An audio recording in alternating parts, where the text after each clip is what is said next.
with me, because I show up in people's kitchens, and so I don't cater. I don't like to cater the food just because I like it fresh, and I like to be cooking it and have the scents and the smells in the kitchen. This episode is brought to you by FultonFishMarket.com, the most trusted name in seafood. FultonFishMarket.com is the e-commerce provider for New York's iconic Fulton Fish Market, the largest seafood market in the Western Hemisphere, trusted by top chefs for over 200 years. Fulton Fish Market provides a range of world-class seafood options. FultonFishMarket.com can help you serve a wide range of customers, whether you serve high-profile individuals or just strive for culinary excellence. They deliver directly to your doorstep in all 48 contiguous states, providing a comprehensive selection of the finest seafood, from wild fish to caviar and shellfish.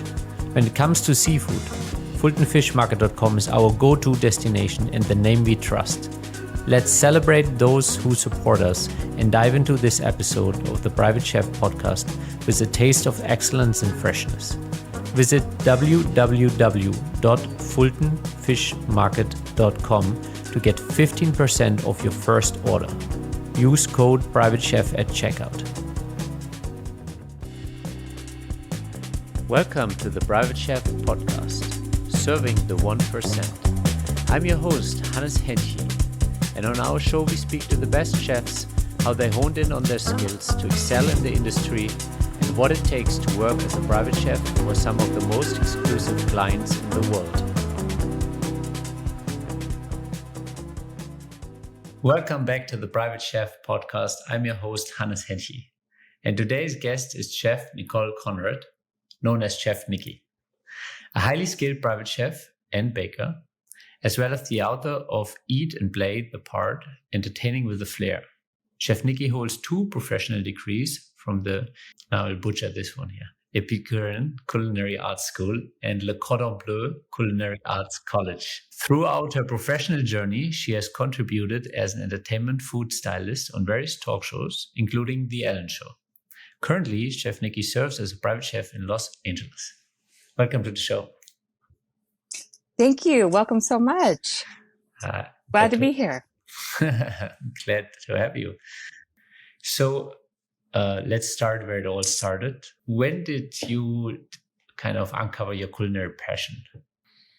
Oh, I was young, but I started cooking with my mom and my grandmas, and then also my neighbor lady across the street, and actually some of my aunts too. We're all culinary people. We all love food.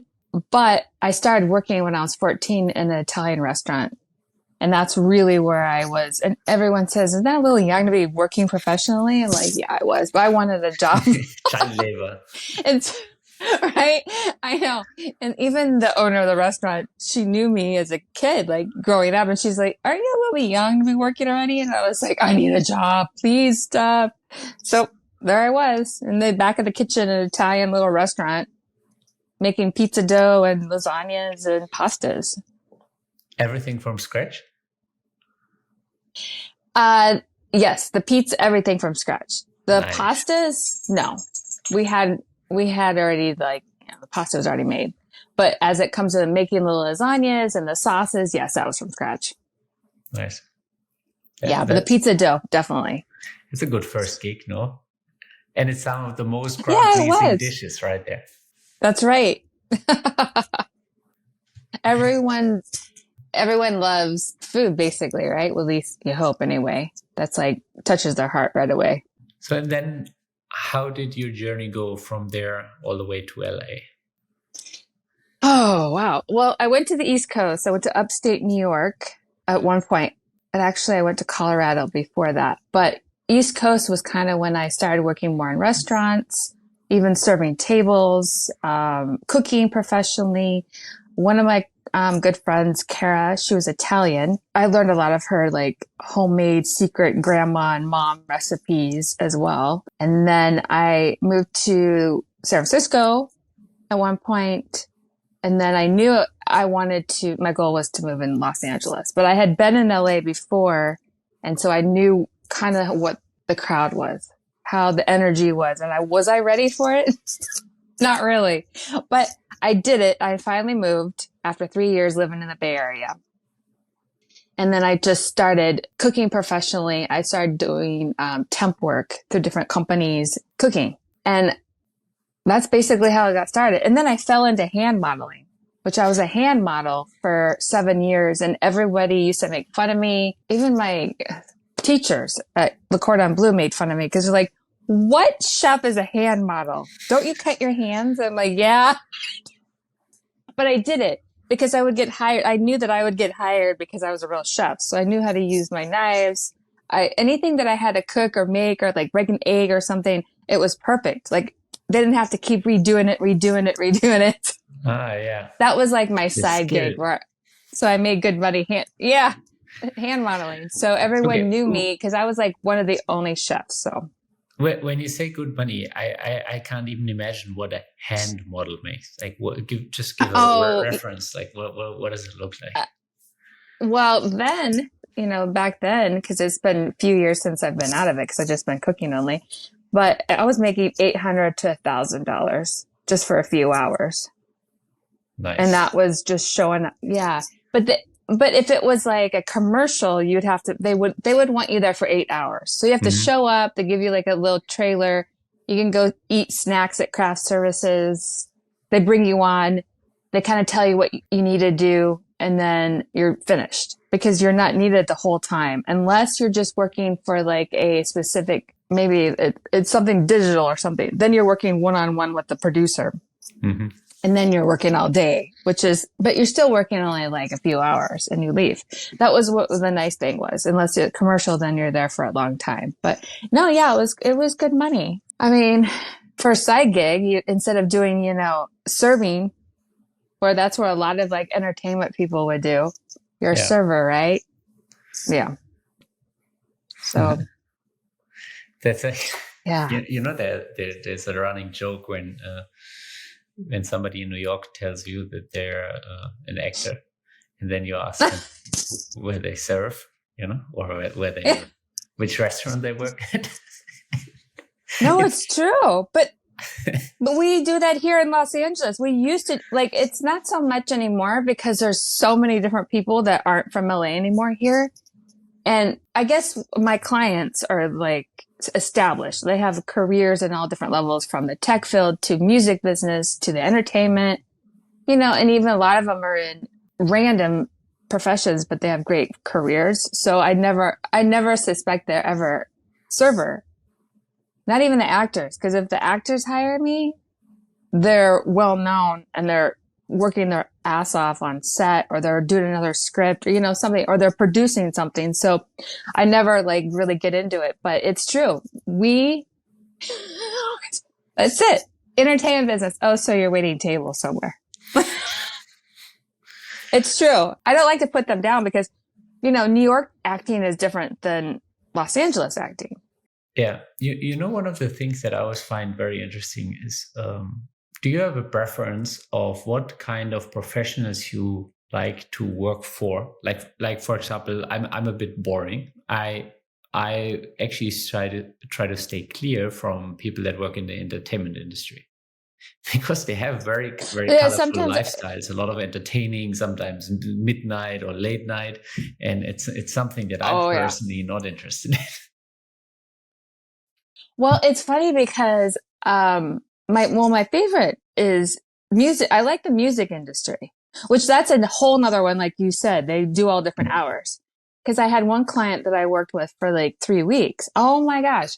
He thought you could have food and snacks and I can run out and make stuff at all types of the night. I was like, no. I don't live in the house with you guys. and if I did, I'm not going to be doing that.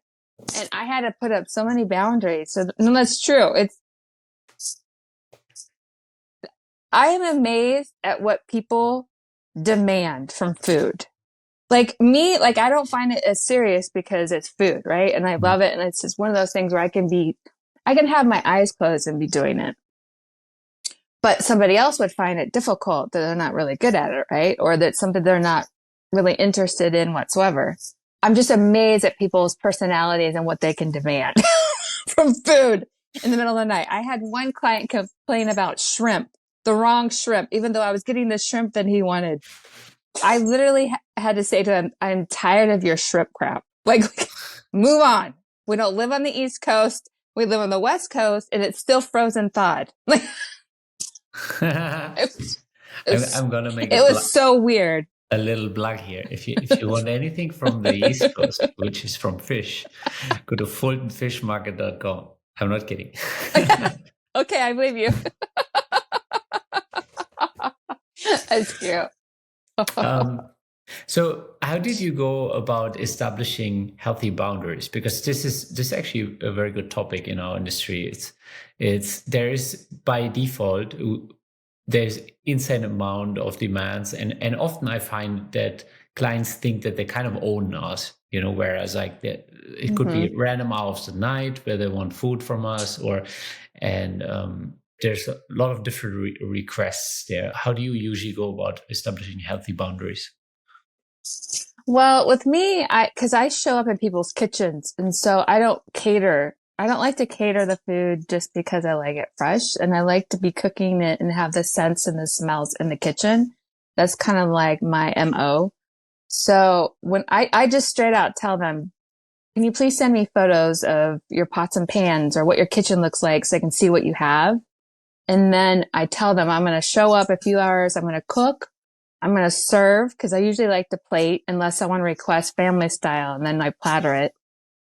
And then I clean up and I get out of there. I give them that sequence so they know they're not going to have me for a long period of time. And the good thing is with a lot of my clients, since they have families, usually most of them have families, or they have other people coming over. They want to know the time frame. Like, how long is it going to take you to serve everything? Yeah. And I tell them, I'm like, well, that depends on how fast you eat the first course. And, I'm like, because the food's already going to be ready. Like, it's very rare that I don't have anything ready for them that's going to, like I keep it hot or, warm enough that I just redo it again a little bit. So I said, well, basically once you start eating, I'm like already starting to clean up and get out of there. And then, I leave. And so that's usually my boundaries right there. And, most people start with a text message or a phone conversation ahead of time, way before I'm coming, because they also owe me a deposit. So they know that they're going to be committed. And I think that's where the first boundary is too, is a deposit knows that you're going to show up. Because if you cancel, you lose your deposit. And sometimes it's a big deposit,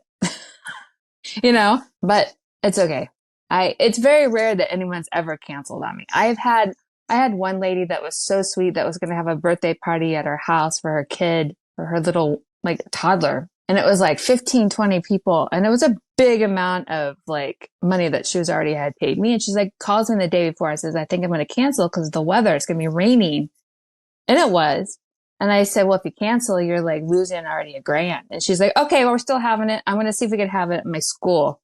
And I literally made everything early the next morning because it was brunch breakfast stuff. And then I brought it to her and she was so happy. She was like, oh my God, I'm still having you come back. But she was like, I'm so glad we still did this, even though it wasn't where I wanted it to be. And I'm like, yeah. I mean, it worked out at the kitchen in the school. It was just one of those things where I had to have everything cooked. I couldn't slomp everything there. I say slomp because I would have to do the pots, the pans, because they didn't have anything really to cook in the kitchen. They had a few things that they cook for themselves, but yeah, they don't do major cooking in that kitchen in that school. And it's a great little school, but I've had so many. It's funny that I think about all these experiences and I'm just like, who cancels the last second the day before too? When you're a 2-gram party. But sometimes there are life circumstances. Yeah, right. Obviously we would have canceled or we would have rescheduled if it would have been someone's sick. If the child was sick or maybe the teacher was sick and didn't want to have all these little kids running around and being happy and birthday and all these little stuff everything was amazing in the little school. But that I would have rescheduled. But last minute stuff, I'm just God, I got all the groceries. I'm like, no, we're having this. We're having this party. I think especially at the point where groceries and everything is purchased, it's hard to back out of that, at least financially. Like if, okay, you at least have to pick up on all of that. There has been time invested in this already. There's been money invested in this already. And I think that's where we need to be smart with who are we working with, because if somebody doesn't pick up on that, that could be a real burn for the chef. Right. And the good thing is that I have to say that most people are amazing about that. They're not, I don't think have only had like one client that was disrespectful about that. And then otherwise, all my clients are really good about that. They know that I have the groceries, but I also wait until the day before or the day of to get my groceries. I don't wait like 3 or 4 days unless it's like prime rib or, or Cornish hens or something that I know, or maybe even lobster tails or something that I know, or maybe even halibut. Sometimes even fresh halibut. I'll go to the fresh market and they'll literally cut the fish right there in front of me. But I will wait till just before I need to be there. Just because it's easier for me, so I don't have to have it sitting in my fridge and then I'm like stuffed with groceries and and that also works in my favor if someone does have to cancel, because there are like, illnesses, some kind of emergency happens where they need to be at a hospital with somebody or a car accident. You never know. Like, God forbid any of the bad stuff that you don't want to happen. But yeah, that was good that you said about the boundaries. But having a deposit's a big boundary for them because they know they have to be committed about it. And, when I do deposits, I ask for like half already. I don't mess around with like a little amount of like a certain percentage, because I know if I ask for at least half of whatever the total amount is, I know they're more committed. They're going to stay committed. They're going to keep that date. They're not going to keep changing it on me. Because I've had one client that will change the date. And I'm like, this is why I grocery shop the last second for you. Because you changed a date on me. Yeah, your deposit may be still good, but no. Oh, but that means your depositors are, if somebody wants a party on the 16th, the deposit is for the 16th. And if they want it then on the 17th, you're going to ask for another one? Oh, no, I don't. Okay. No, I don't say that. Like I had one client that was brand new and they were doctors. And she just had a baby and they didn't have me come till like 8 months later. And normally I would have kept the deposit and they still owed me. But they're like one of my normal clients that I see on a regular basis, at least once a year. So, I gave them a lot of leniency, but I trusted my instincts on that one. And I also knew once I got to the house, they hire professional staff. So it wasn't like, it's not something they're of. It's just the fact that the husband is a surgeon. And so he was scheduled and he's always at the hospital. So when it's for his wife, he needs his wife there. I can't just make the food and leave. So, no, I'm not that strict, but I have to say everyone's respectful. Like they don't just cancel on me just because they decide to go out to dinner with like a client. You know what I mean? Like they don't do something like that, but I've been lucky on that part. And for the most part, everyone's really nice too. I've had really great clients and I have to say I'm really lucky about. Where do you think that stems from? Is that because you attract a certain kind of personality, or do you choose your clients based on them being nice to you? Like, because I think it's sometimes a bit tricky, right? Like occasionally it is tricky. Somebody is looking for work and the work comes from the wrong place or the wrong person, who we don't want to work for, but then. Well, with me, I have a platform that I go through besides word of mouth, and the word of mouth people are always amazing. Yeah. The new people that I meet, they usually message me in between because they can't give out any phone numbers on the platform. They have to book me because that's where the percentage comes from, the platform. So I don't really know, but I can kind of get their personality, how they are. Like if they're friendly and then they say, hey, we love your menu, blah, blah, blah. Cause I work with them on their menu. Like not everyone wants everything on the menu. So I'll change it. And since I bake, it works in my favor. I can bake whatever and I also can cook whatever. So I have to say people are really nice, but that's where it comes in. I think I must attract it, but I also have on my platform, I have like 92 5-star reviews. So people just look at my reviews and that helps in my favor too. Yeah. And so I think the people that look at the reviews are basically, I'm compatible with their personality. Oh, that makes sense.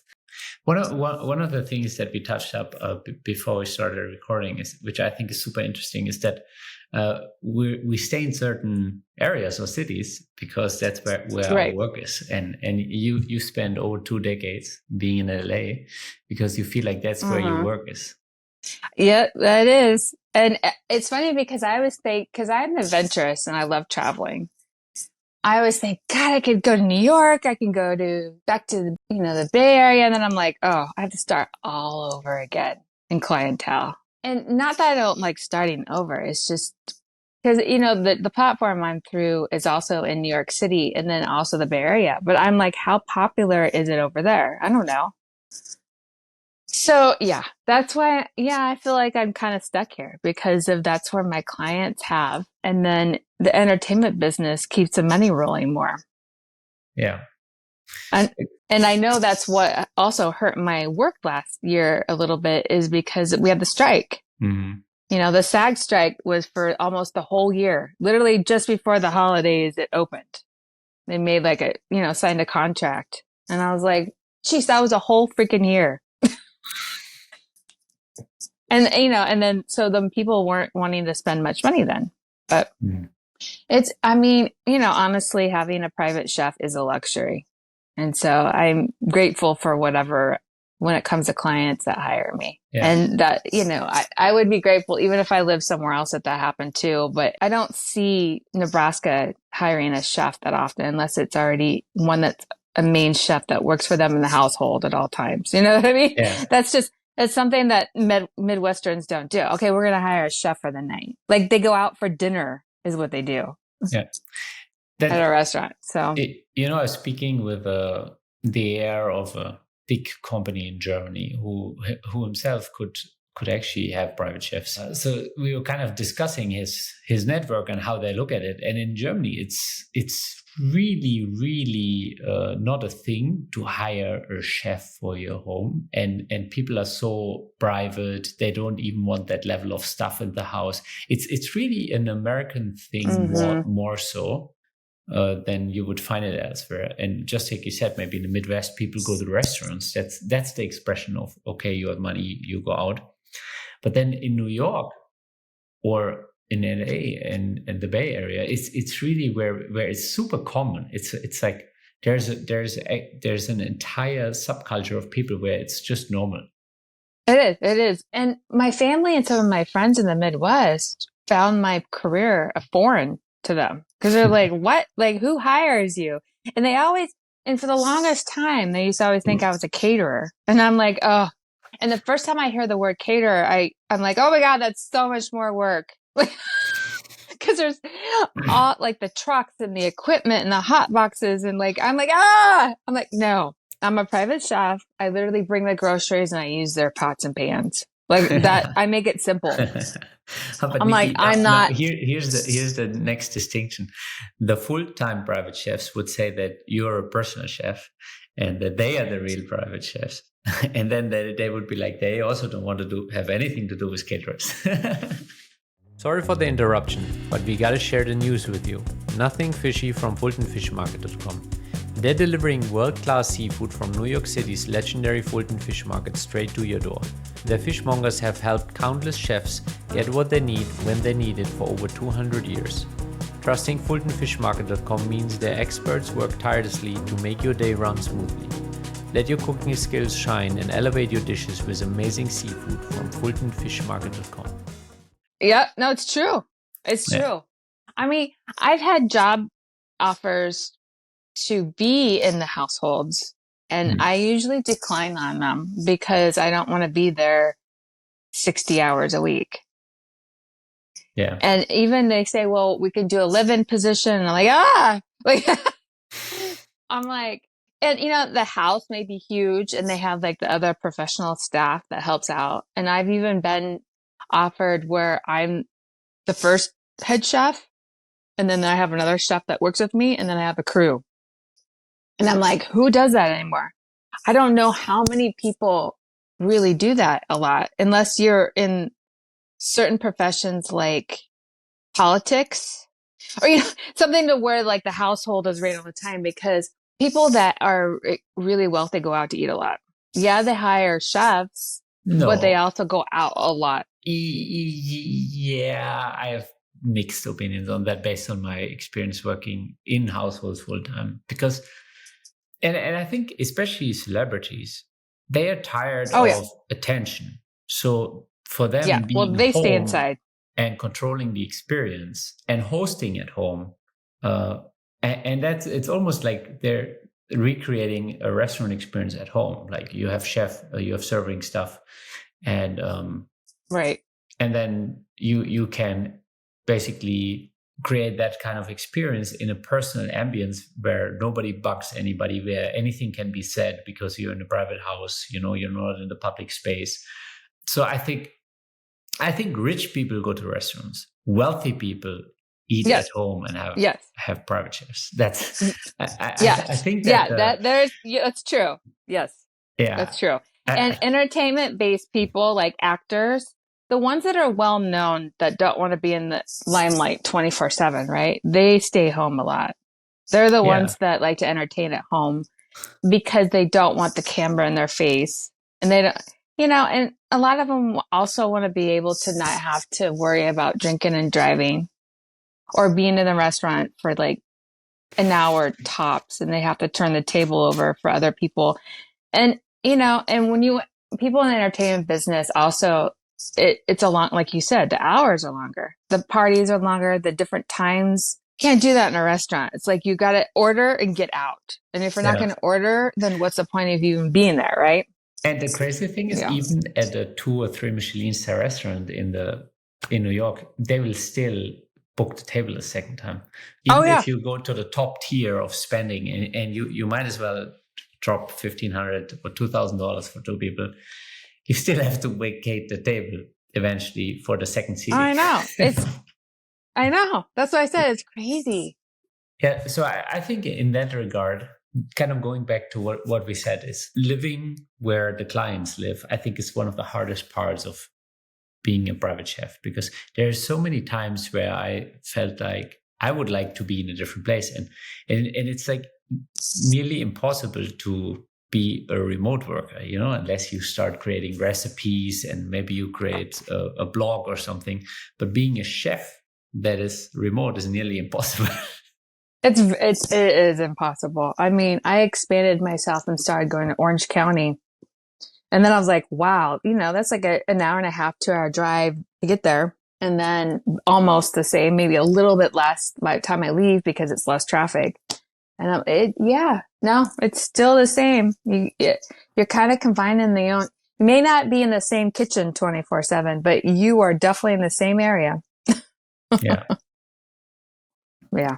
Yeah. And I think that's a real downside, actually. I think one needs to be very passionate about what we do to take those limitations into regard, because the way the job market is moving, there's so much opportunity to create a completely different lifestyle. But if you're passionate about cooking, then it's fine, But otherwise, you really start wondering, like, do I really want to tie myself down to my clients like that? Because it's not only you can only live in those pockets where people can afford working with us. No, it's true. And you can map it out by wealth, basically. Yeah, right. And it's not, I mean, everyone always says, oh, but you can get on a plane and go somewhere. Well, yeah, I can do that. You could do that, but it's like you gotta, then you gotta pay money to have transportation. You have to get the groceries. You have to probably spend the night. And so it's like, okay, you got to figure out where that's going to happen. Yeah, maybe there's like a house or, like an Airbnb or something they'll pay for, or they can get it and they get the flight. That's great. But it's like a production of like, you got to do that. But, This is something that I used to be more open to in the past. So I used to take overseas gigs, go to the Middle East sometimes. But now I'm very wary of the traveling. I'm trying to keep it extremely limited. because it's also damn exhausting. And Mm-hmm. you're as the client might pick up the travel expenses, but nobody wants to pay you for the travel time. No, I know. That's what I said. You got to figure out, like, the first thing when I think of traveling is like, crap, I have to get my car there and keep it overnight. It's like 10 to $20 overnight. So I'm thinking in my head, where can I get that? Do I have the reservation the spot that I want anymore? Because they fill up so fast.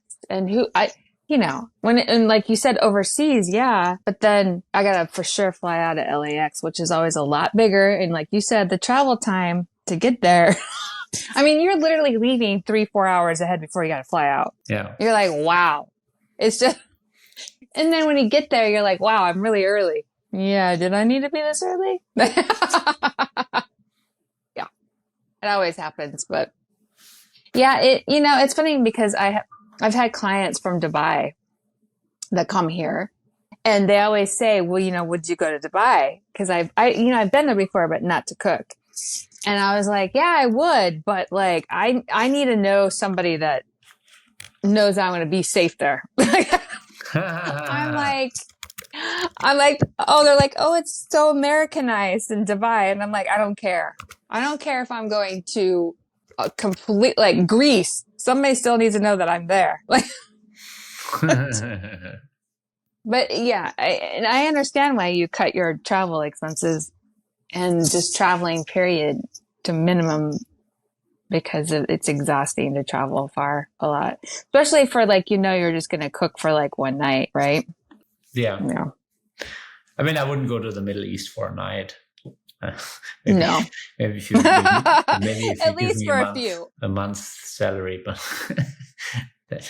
we can talk about it. But yeah, but people jump on meetings and go from here to New York or Atlanta all the time, and I'm like, that has to be exhausting.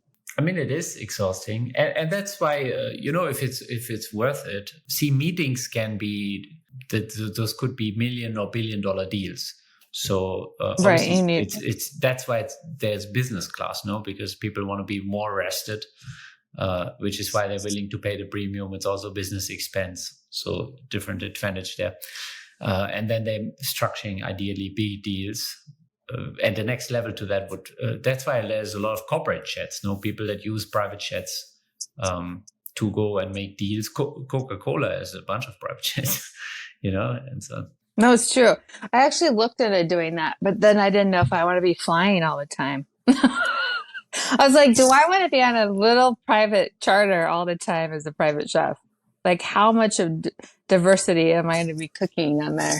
I saw a really good job offer just floating around a week ago it was also on a private jet, but it wasn't a charter. It was for one family that was flying a lot. And I think it can be very taxing. Mm-hmm. And you kind of have to be, I'm not sure if you have seen the kitchen on a Gulfstream or something, but it doesn't allow you to do a whole lot. Like no, it doesn't. Yeah, they don't, and they do a lot of different things when it comes to the food on an airplane too.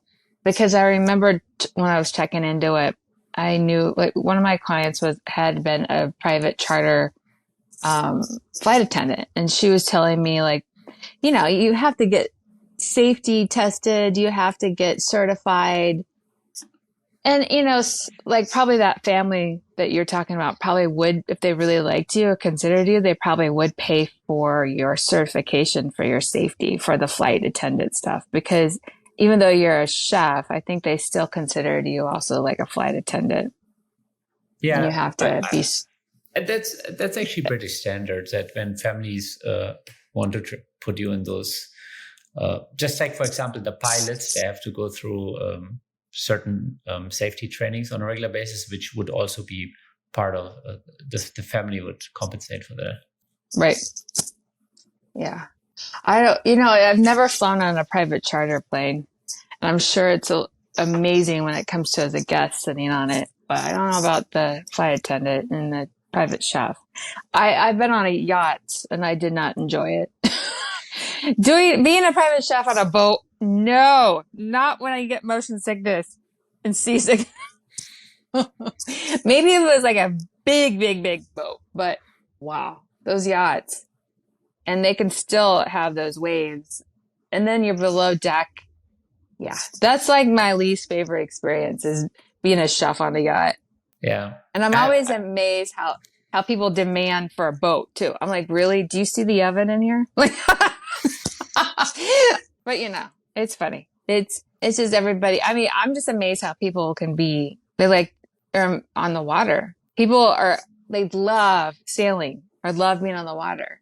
And then there's the people that get sick all the time and have a hard time being on it. So it's interesting. But yeah, the charter plane thing, a flight attendant.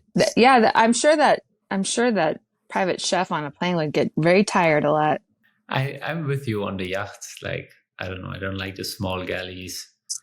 It's very logistically. Oh, it's not exactly my cup of tea. No, me neither. I've done several too. And I even tried living on one and I just couldn't do it very long. It was awful. But I can say, hey, I did it. And if someone asked me, like, if I have a client that I work for that maybe would say, hey, I'm getting a yacht for the night and we have a captain and we just, we need someone to come in to do like a party. We're having like 20 people or 10 people on the yacht. I would do it because I know it's only a few hours and most likely we're going to meet around in the harbor. We're not going to be way out there in the big waves. But still, sometimes you can get sick off of that. I don't know. Yeah. I mean, you won't find me being on the big cruises. That's all I'm going to say. Nicole, do you want to go on a cruise to Europe? No. I'll get on the plane and go. We're good with that. We're not doing the cruises. What are those? What are those called? What's the English term for those massive kind of helium? What are those called? They're not balloons. You know the Hindenburg, like an airship. Yeah, the hot air balloon. The hot air balloon. They're not hot air balloon. They're filled with helium. There's one of those. Oh. I think like one of the Google founders is actually working on one. I'm not sure if they're using it for transportation or something. It's like a massive airship. Anyway, it takes like wow. I think they're planning to do some air travel with those. So which would basically, instead of a cruise ship, you have like an airship, which I don't know, takes still a couple of days to go over the Atlantic Ocean, I think. But it's like a slower experience and you can be on lower altitude. So you could be like maybe 100 yards over the ocean. That would be crazy. I wonder how many people get sick in that. Just stick to the airplane. I don't think as many, most people are not concerned about getting sick on those moving vehicles. No.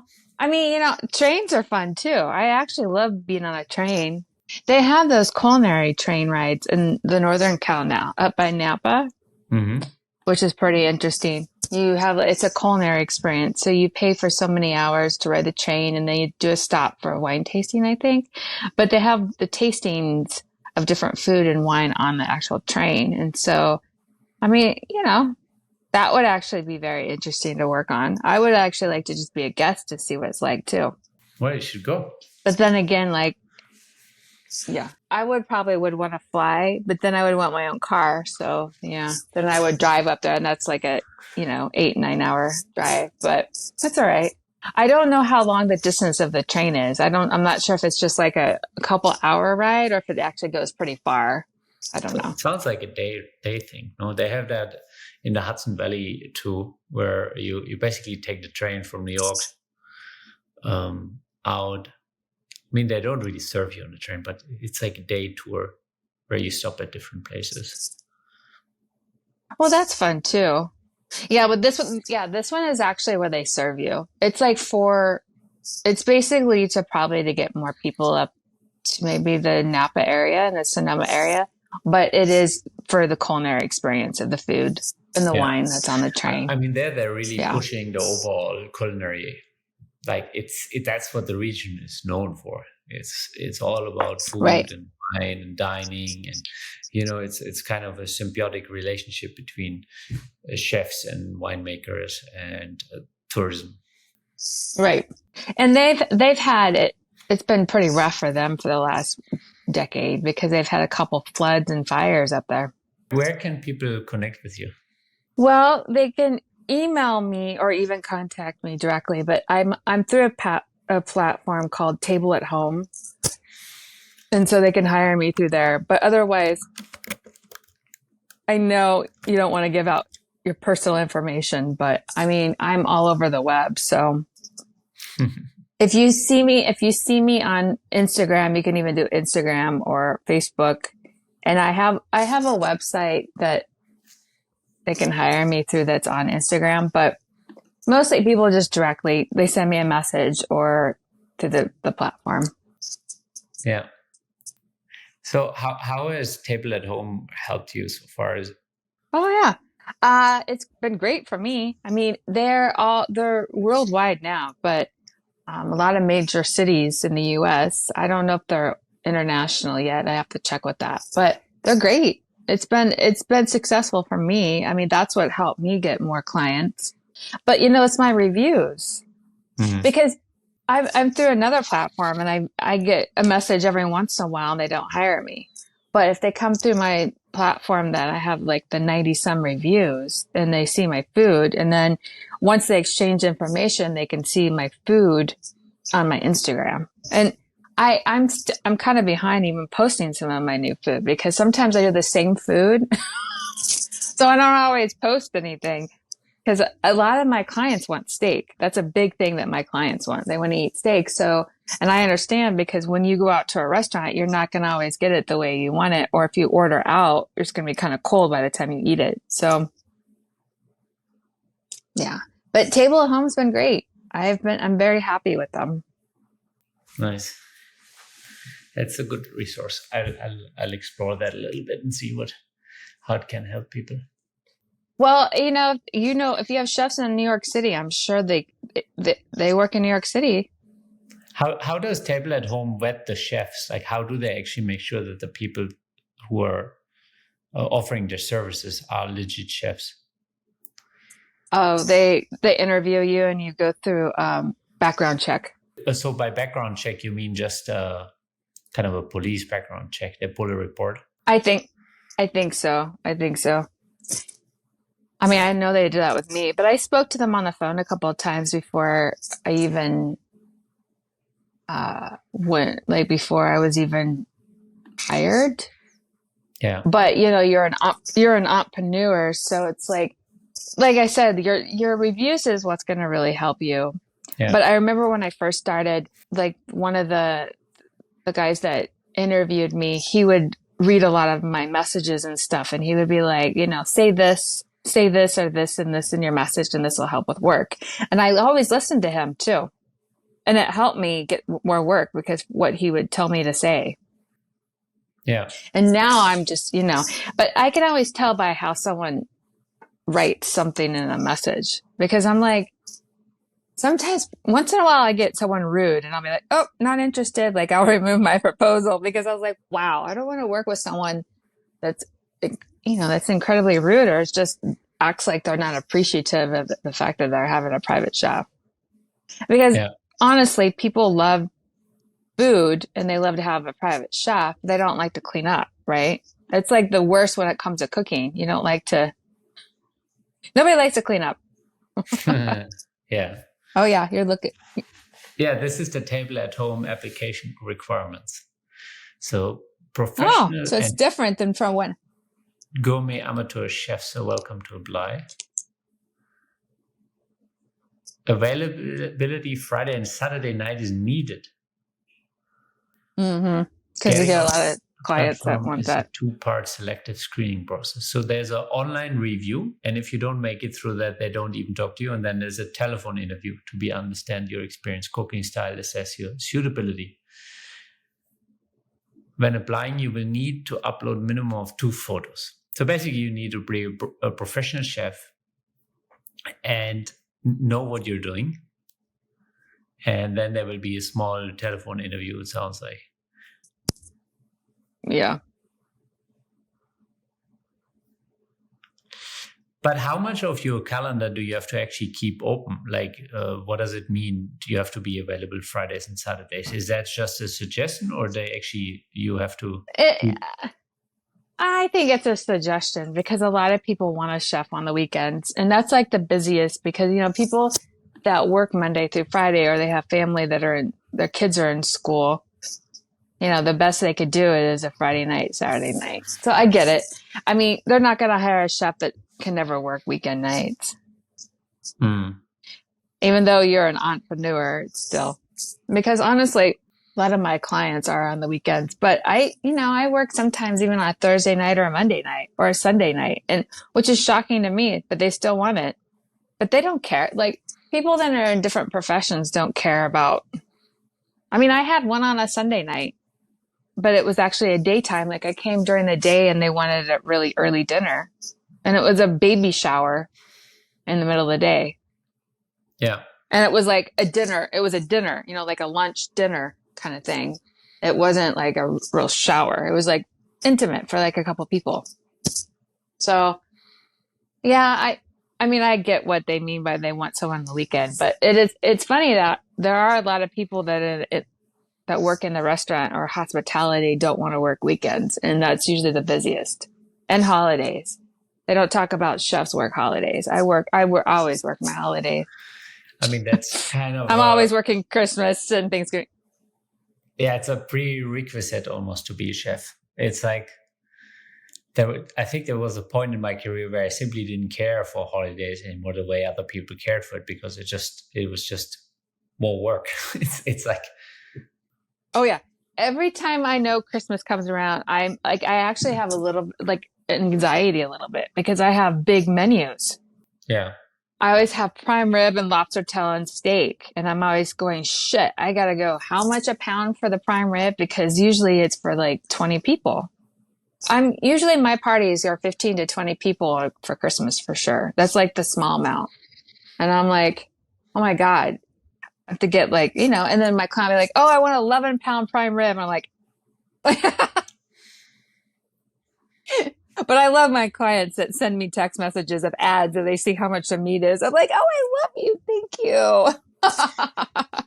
That happened this last Christmas. I was like, yay, thank you. Like, he picked out what he wanted. And so I was like, okay. And I did. I went and got it there and it was inexpensive per pound. But, the good thing was like when it comes to like the holiday stuff, you can rack up your prices even more.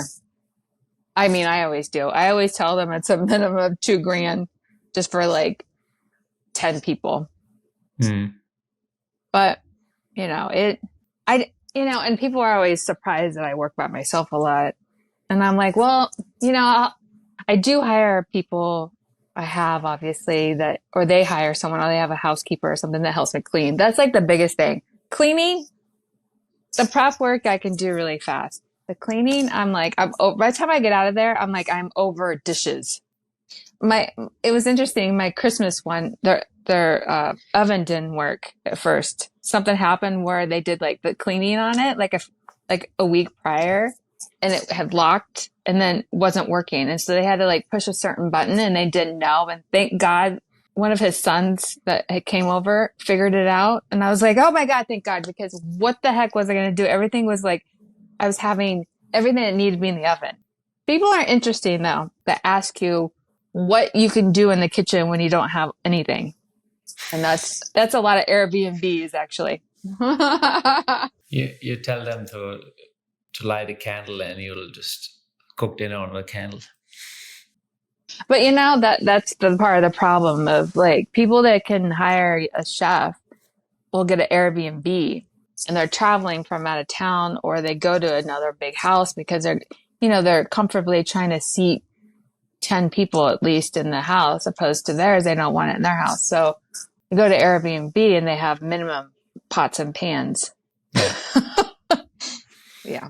And dishes for that matter too. But that's why I'm always like, what do you have in the kitchen prior?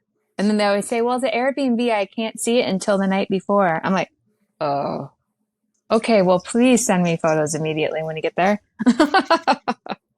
I think that's actually, that's quite a challenge in itself, no? To go into, it's already a challenge to go into people's kitchen, but ideally they still have at least something, but then going into an Airbnb, it's a whole different animal? Oh, yeah. I work sometimes in San Diego, and there's a lot of Airbnbs there. And I have to say, the San Diego Airbnbs, the homes are immaculate.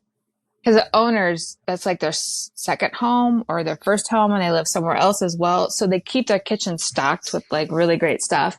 And they'll say, "Oh, your chef's gonna love the kitchen because we're stocked with like all these culinary things." And I'm like, "Yay!" But LA people don't do that. I barely had even a towel on some of them. Dish soap. Definitely no cutting board. Even Like the knives I don't care about because I have my own knives. But yeah. like that, I think that's my biggest challenge when it comes to Airbnb stuff is not having all the equipment. But for the most part, I've been very creative. That's for sure. Nice. Yep.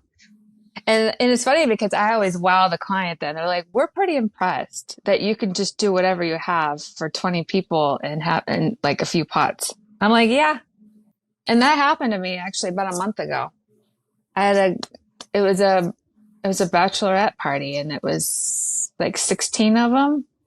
And the kitchen was not stocked whatsoever. It had some dishes, but you could tell that some of them had broke, so they did not replace them. So they were minus some, and same with the silverware. They had the most random pots, and that worked in my favor because I was doing an Italian menu, so I needed sauces and like pasta and water, and I needed the pots. But when it came, they had no utensils, no cooking utensils. So I was cooking with a grill spatula and tongs. That was the only thing I had. And I guess that's what it really boils down to as a chef, whether it's using the appliances or the ingredients. There's a lot of creativity on how to make things happen. Well, anyway, Nicole, thank you so much for your time. Thanks so much for having me. Really, thank you. I really appreciate it. Welcome. It was fun. We'd like to thank our sponsor, FultonFishMarket.com, the best seafood in the nation, trusted by the best chefs in the world. Aside from offering premium seafood, they also make life easier for you by delivering all these outstanding products right to your doorstep.